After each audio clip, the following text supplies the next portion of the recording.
and we're here today to kick off a statewide end-of-summer drunk driving crackdown here today. Enforcement starts tomorrow and runs through Labor Day in 26 counties across the state of Michigan, and I want to emphasize that this is part of a national crackdown. There are similar crackdowns happening in all of the other states in the country and also the U.S. territories. Although alcohol-involved crashes, injuries, and deaths have decreased over the past 5 years, drunk driving continues to remain one of the biggest traffic safety challenges we face in the field of highway safety, and it's also our top priority. In fact, drunk driving remains one of the most frequently committed crimes, and it randomly kills someone in America every 53 minutes. Every single person at this event today, including the law enforcement personnel, are at risk from this. Their families are at risk, and that's why it is so important. That means we're all sharing the road with some people who don't get it and drive despite having had too much to drink. In 2012, male drivers accounted for nearly 3/4 of the drinking drivers involved in crashes.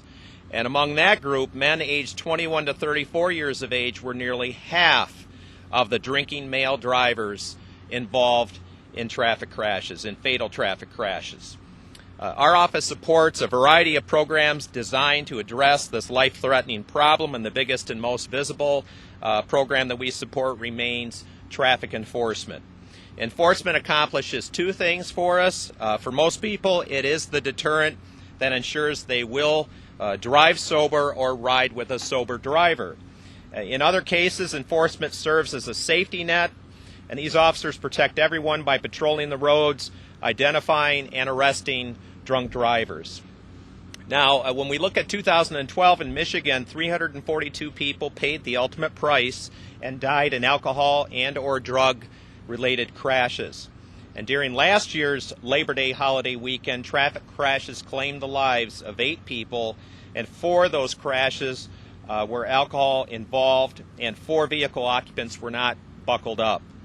To help combat these types of deaths, the Office of Highway Safety Planning is coordinating an enforcement effort over the next few weeks that involves 155 police departments, county sheriff's offices, and the Michigan State Police. These patrols put extra officers out on the road, and these officers are specially trained to detect and arrest drunk drivers and spot and cite unbuckled motorists. Motorists who wear their seatbelts are nearly 50% more likely to survive a crash than those who are not buckled up.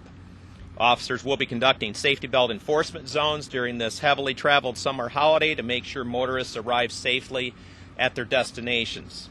These officers are also experts at knowing what to look for and how to accurately determine whether or not someone has been driving while being drunk. Motorists who have been drinking have a choice to make when it comes to driving. They can choose to designate a sober driver or take an alternate transportation such as a cab or the bus, or they can choose to get behind the wheel and possibly find themselves getting a ride to jail in the back of a police car.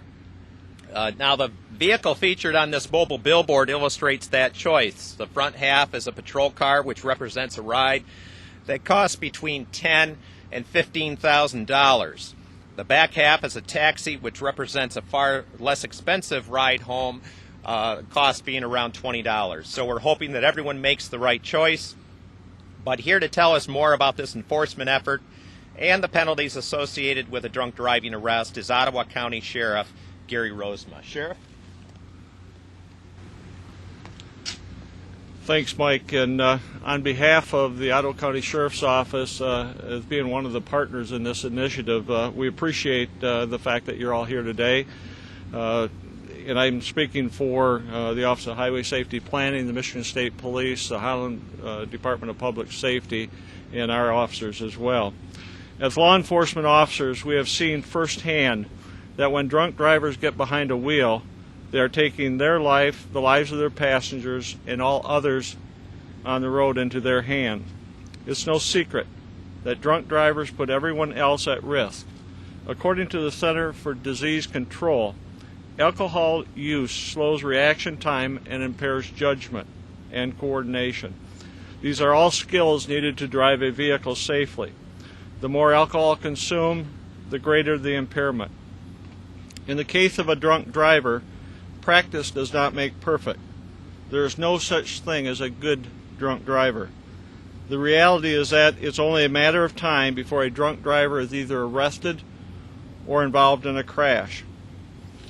As was said earlier, Michigan is pretty fortunate that we take the tolerance levels that we do, the no tolerance levels that we do as it relates to drunk driving. Officers arrest more than 100 people a day in the state of Michigan. That equates to about 37,000 arrests for drunk driving a year. Beyond the possible loss of life, drunk driving can also be a costly crime in terms of significant fines and fees after an arrest. A first-time drunk driving conviction carries penalties including up to 93 days in jail, up to a $500 fine, up to 360 hours of community service, 6 points on the driver's license, and a license suspension for up to 180 days. Drivers arrested for the first time with a .17 BAC or higher and convicted under the state's high BAC law face increased fines and extended jail time. Mandatory completion of a year-long alcohol treatment program and the installation of an ignition interlock device on their vehicle if they wish to get some of their driving privileges back.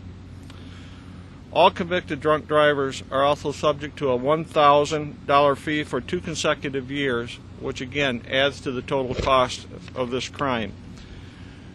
We are here today to ask for your help to spread the word. Drunk driving is a serious offense with potentially tragic outcomes. We would prefer that everyone simply heed our warnings and designate a sober driver. After all, this effort is not about writing citations or making arrests. In fact, we'd rather not, which is why we are here today promoting the crackdown. We want everyone to enjoy that last summer vacation before the weather changes. Just be sure to designate a sober driver before drinking, take a cab or a bus, or make plans to spend the night before the party ends. Because if you choose to drive drunk, law enforcement officers will choose your ride. Again, on behalf of all the officers involved in the Office of Highway Safety Planning, we do appreciate your efforts in helping us to get this message out. So again, thank you.